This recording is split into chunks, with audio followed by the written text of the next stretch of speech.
Okay, now what we're going to do is carry on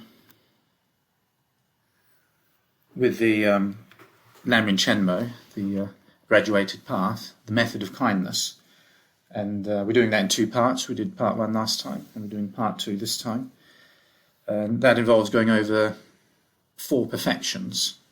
We're going to go through in order: generosity, discipline, patience, and joyous perseverance, following the 1400 manual by Tsongkhapa.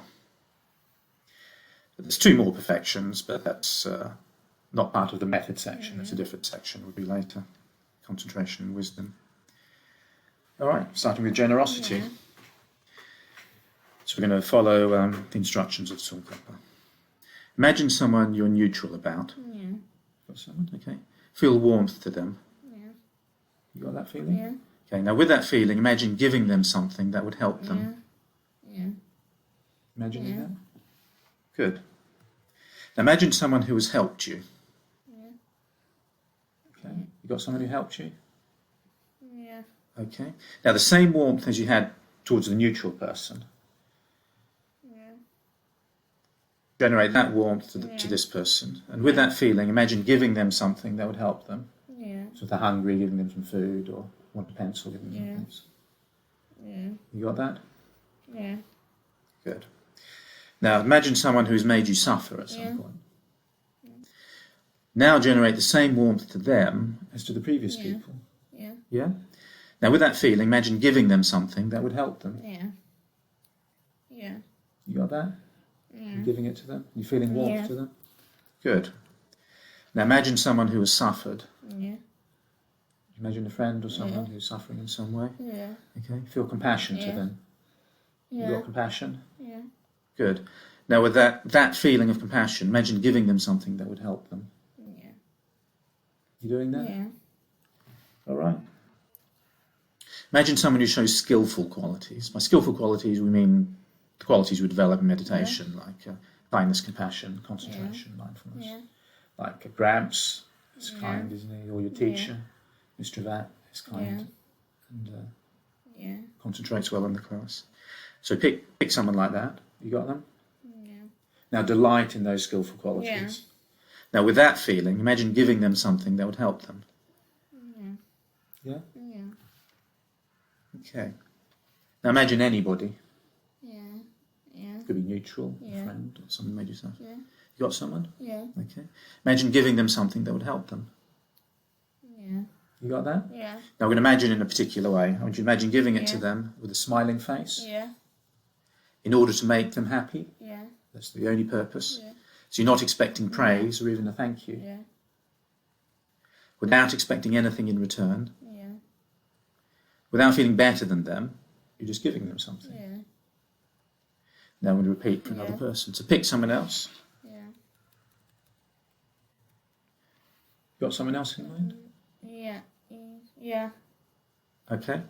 Imagine giving them something to help them. Yeah. Food if they're hungry, Yeah. so on. Yeah. Now, imagine giving it with a smiling Yeah. face in order to make them happy, Yeah. without expecting praise or a thank Yeah. you, without expecting anything in return, Yeah. without feeling better than them. You're just Yeah. sharing stuff. Good. So that's a generosity. Yeah.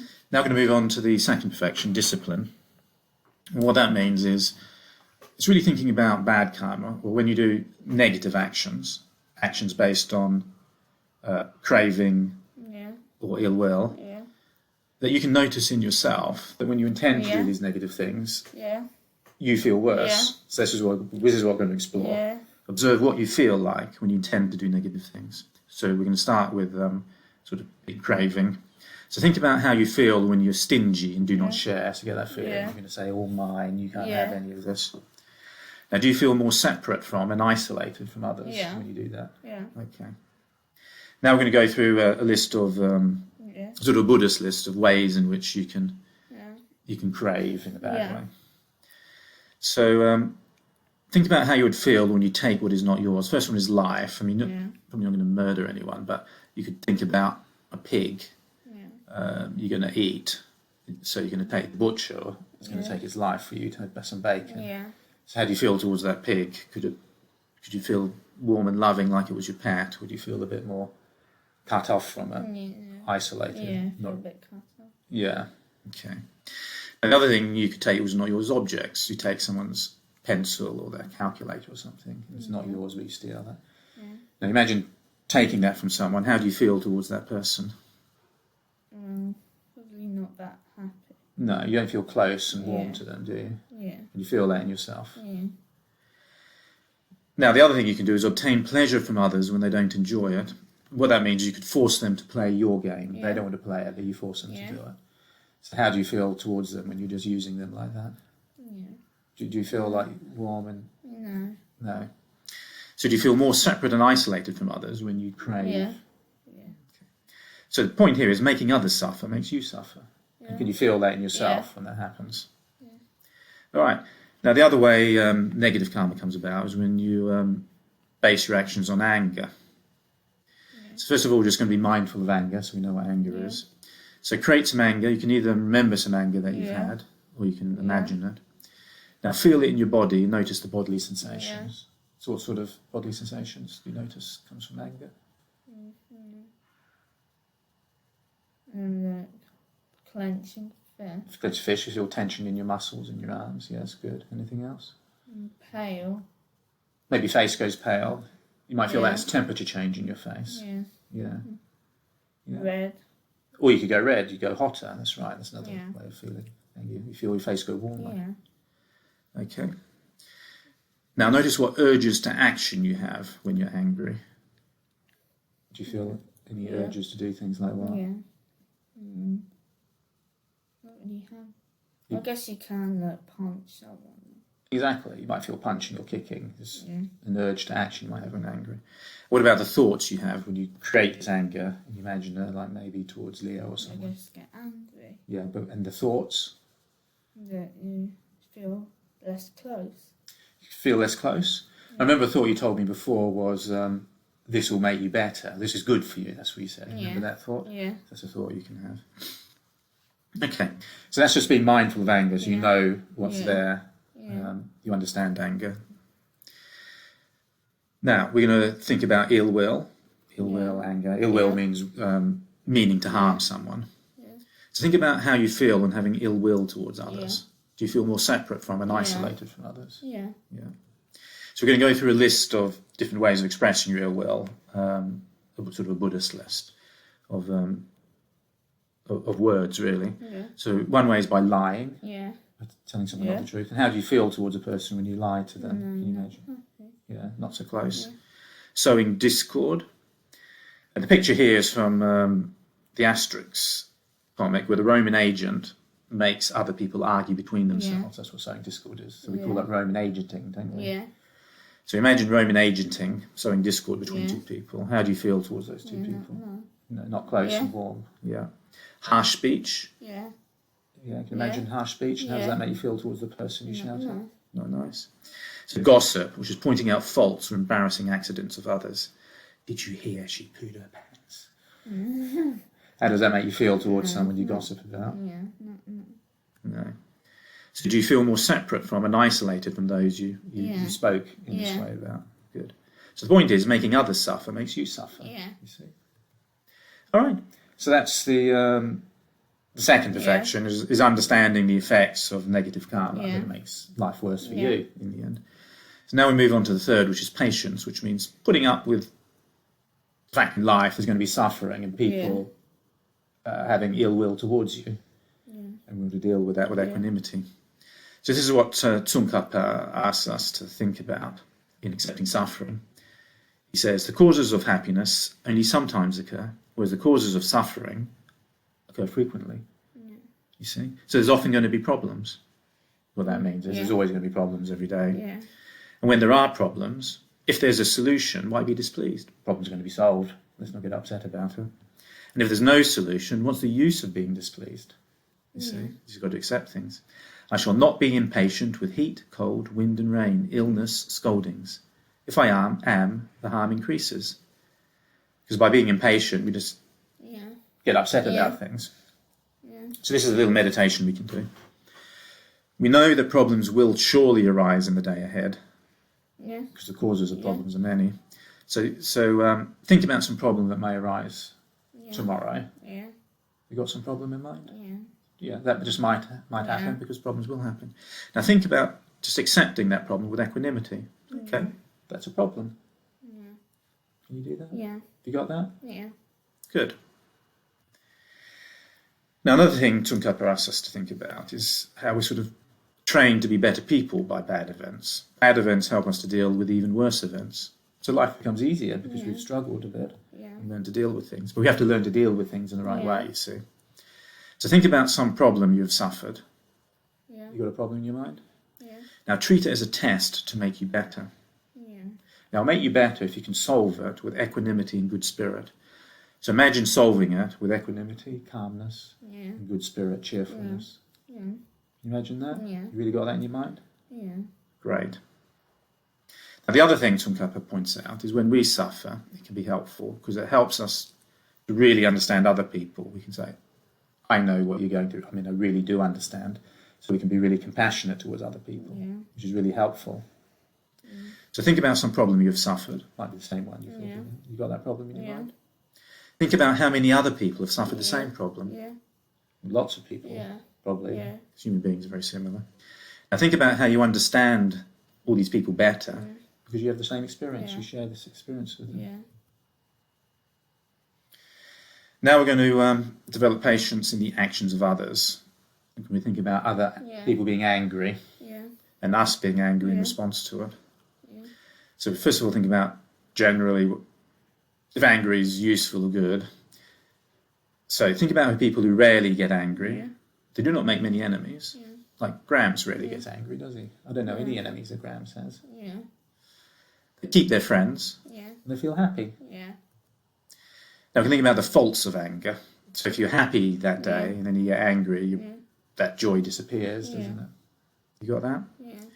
Now some people stay awake thinking angry thoughts when they get angry, just going over and over in the head. I know you said you don't do that, but some people do. And if you get angry at your friends, they'll get annoyed, won't they? Yeah. And they might forget all the good stuff you've done to them. Yeah. And you're sowing the seeds of further suffering by getting angry and harming others because they might revenge later, they might not help you later, they don't feel so positive to you later.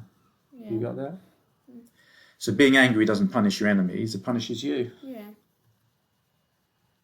Now, here's an important way of thinking about things for Buddhists. As ill will, that means when someone wants to do harm, it arises from conditions. There's a reason why people have ill will. And we went through this in the Satipatthanas.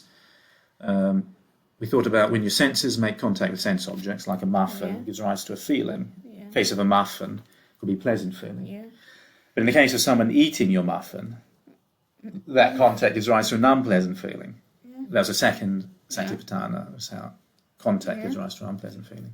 And in the third Satipatthana, we noticed how ill will arises from unpleasant feelings. You see, you generate ill will towards that person because of that unpleasant feeling.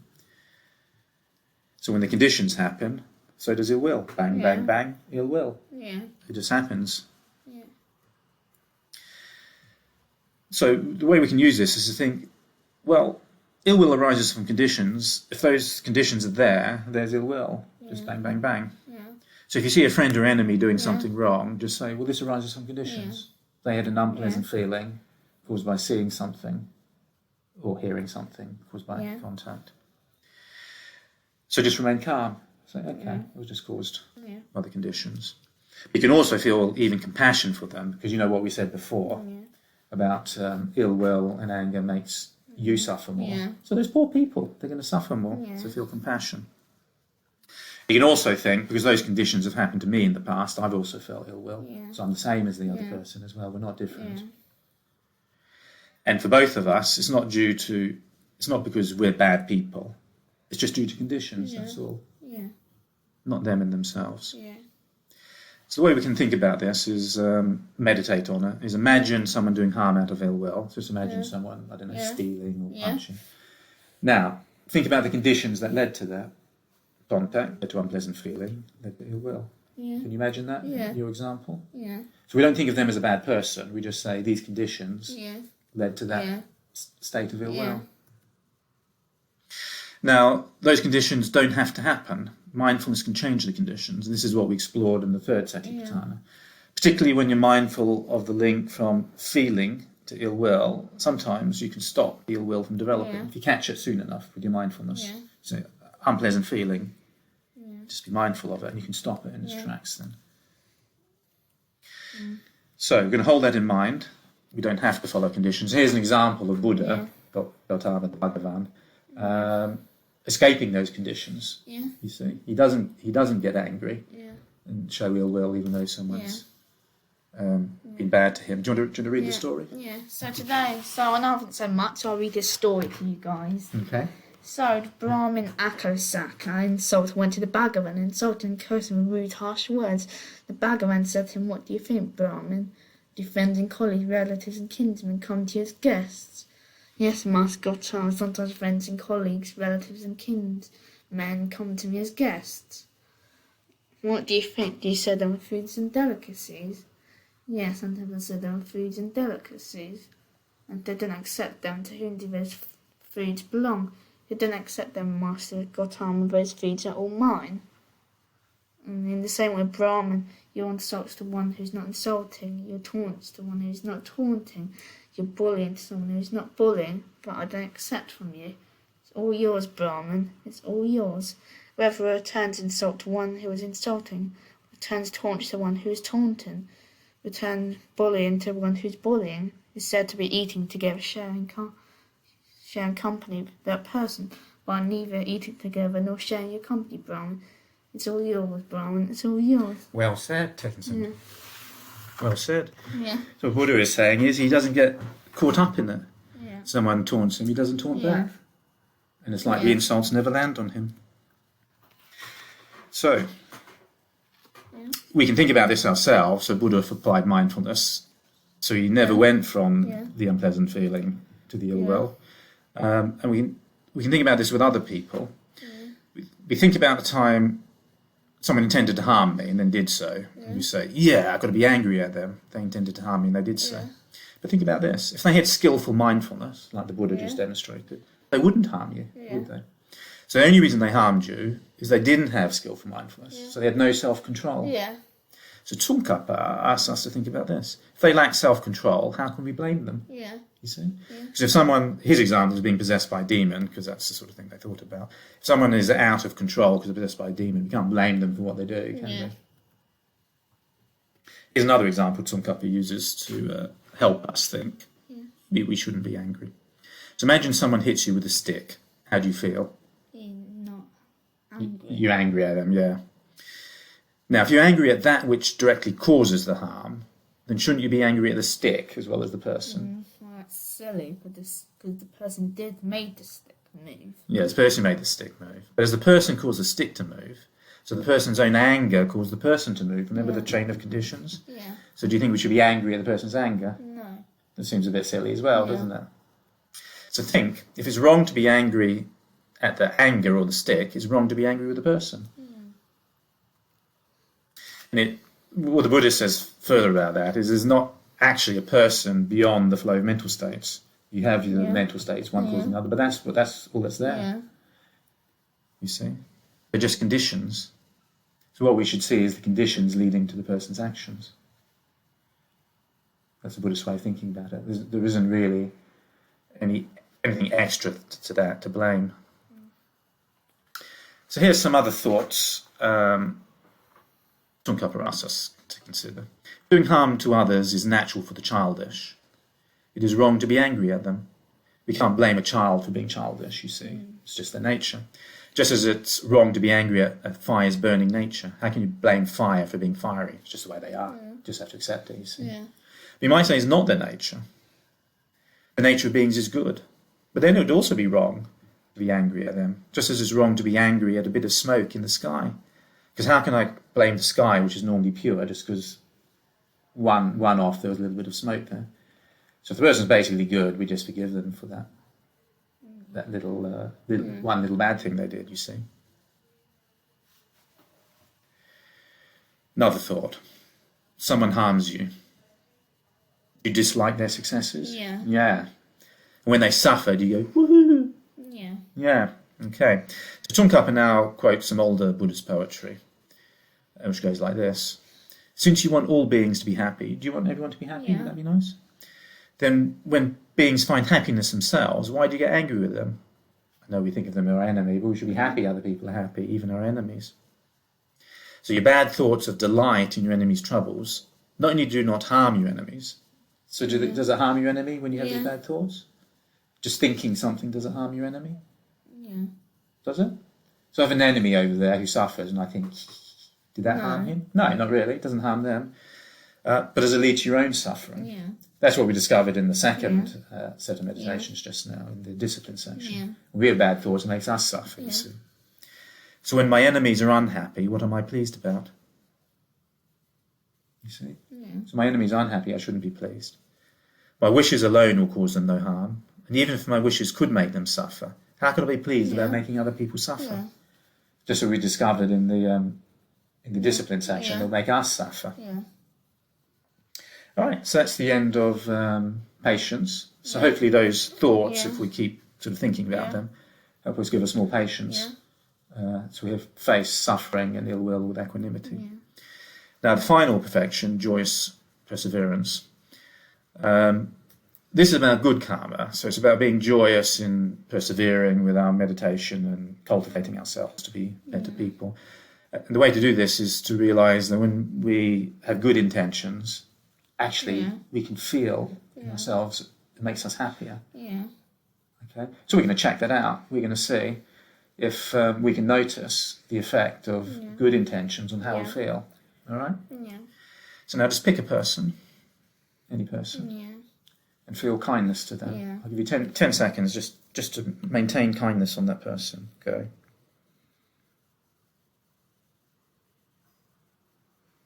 Yeah.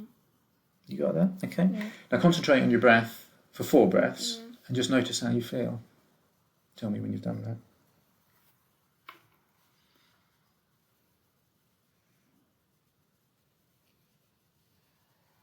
Yeah. How do you feel? Happy. Happy, good.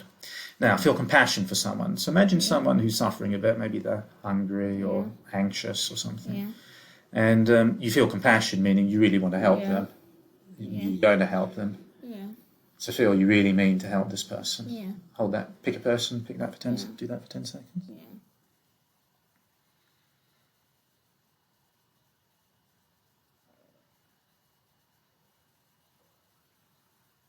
Yeah.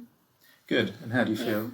Good. Good. Okay, I'll go do the breath. Now concentrate on your breath for 4 breaths and just notice how you feel. Tell me when you're done.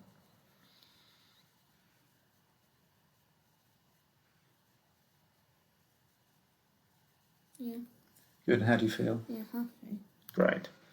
I feel joy in someone's joy. So imagine someone and imagine they're smiling and happy. And because they're happy, you're happy. Yeah. You're happy in their happiness. Yeah. Have you got that? An image of someone really happy and it makes you happy? Okay, hold that for 10 seconds.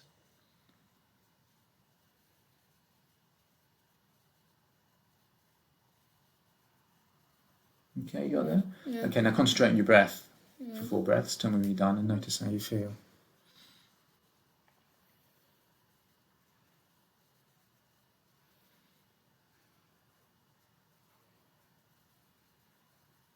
Yeah. How do you feel? Happy. Great.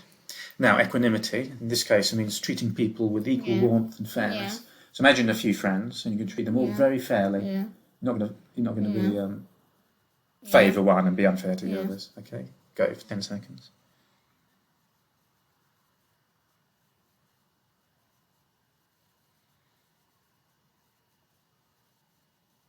Okay. Yeah. Now concentrate on your breath for 4 breaths and notice how you feel.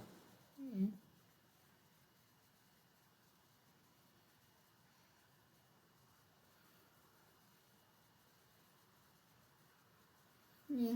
How do you feel? Good. Fantastic. And that completes the method. It's called the method part of the Lamrim Chenmo, or the graduated path. We'll move on to concentration next.